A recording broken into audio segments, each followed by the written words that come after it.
महाराज वर्तंतु कौत्स से कहे मुझे 14 करोड़ सोने की मुद्रा चाहिए। गुरु परीक्षा लेता है। गुरु परीक्षा की घड़ी में ऐसा सामने आता है कि परीक्षा लेने के लिए तत्पर।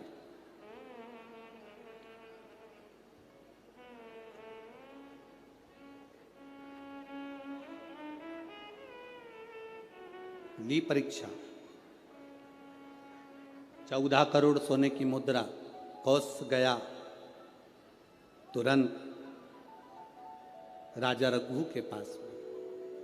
राजा रघु से कहा महाराज 14 करोड़ सोने की मुद्रा मेरे गुरु जी को देना है, मैं ब्राह्मण का बालक हूं, आप दे दो। राजा रघु ने कहा 14 करोड़ सोने की मुद्रा देने के लिए मना नहीं, पर मैंने अभी यज्ञ करा था, उस यज्ञ में मैंने सोने की मुद्रा सब संतों को ब्राह्मण जन को बांटी है। मेरे पास में इतनी मुद्रा नहीं, थोड़ी बहुत निकल जाएगी, 1 करोड़ दे दूंगा, 14 करोड़ कहाँ से लाऊं। राजा रघु ने कहा पर ब्राह्मण मेरे दरवाजे से खाली ना जा, रुकिए मैं इंद्र पर आक्रमण करता हूं। गुरु गुरु है, इंद्र पर आक्रमण करता हूं। राजा रघु ने इंद्र पर सेना तैयार कर आक्रमण करना प्रारंभ करा। इंद्र का सिंहासन डोलने लगा। इंद्र दौड़ते दौड़ते भगवान ब्रह्मदेव के पास में गए। राजा रघु इंद्र पर आक्रमण कर रहे हैं, इंद्रलोक पर आ रहे हैं, क्या करा जाए। एक बच्चे को 14 करोड़ सोने की मुद्रा चाहिए, गुरु ने मांगी है इसीलिए लेकर जा रहा है। उसको 14 करोड़ स्वर्ण मुद्रा, हाँ 14 करोड़, हाँ क्या करें। इंद्र से कहा राजा रघु यहां पर आए स्वर्ण मुद्रा लेने के लिए, आप कुबेर को बुलाओ और कुबेर से कहो कि तू जाकर 14 करोड़ सोने की मुद्रा दे दे। कुबेर को बुलाया। कुबेर शमी का एक पत्ता तोड़ा। शमी का एक पत्ता कुबेर ने तोड़ा और पृथ्वी पर आकर शमी के पत्ते को तोड़कर कोस को दे दिया।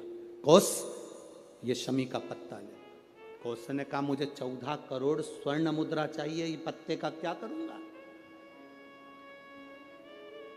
14 करोड़ मुझे स्वर्ण मुद्रा चाहिए, इस पत्ते का क्या करूंगा।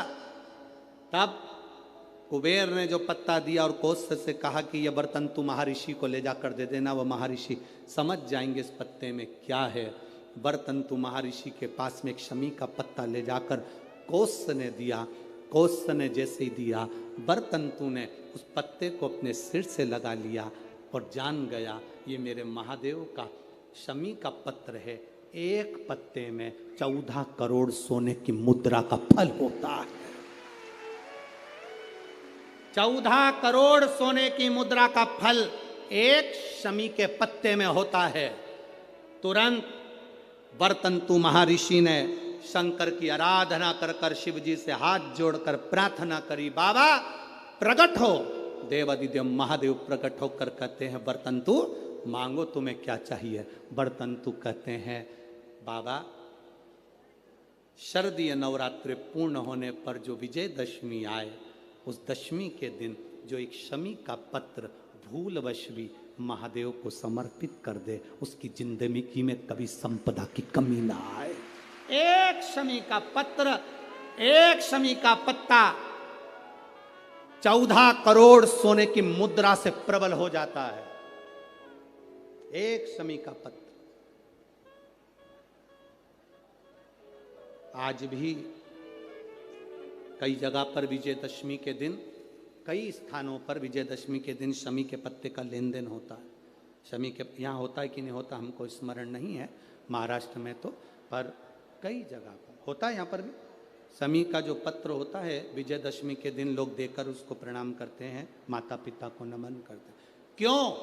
आप अपने बच्चे हो, आपसे पूछेंगे, आपकी औलाद आपसे पूछेगी, आपके आने वाली पीढ़ी आपसे पूछेगी, माँ ये कौन सा नाटक बनाकर रखा है तुम लोगों ने, शमी का पत्ता दे, शमी का पत्ता ले, मिलने जाओ तो शमी का पत्ता क्यों लिया दिया जाता है। बच्चे पूछेंगे। आज की पीढ़ी बहुत प्रश्न करती है, उसको उत्तर देना पड़ेगा कि एक पत्ते में 14 करोड़ स्वर्ण मुद्रा का फल होता है।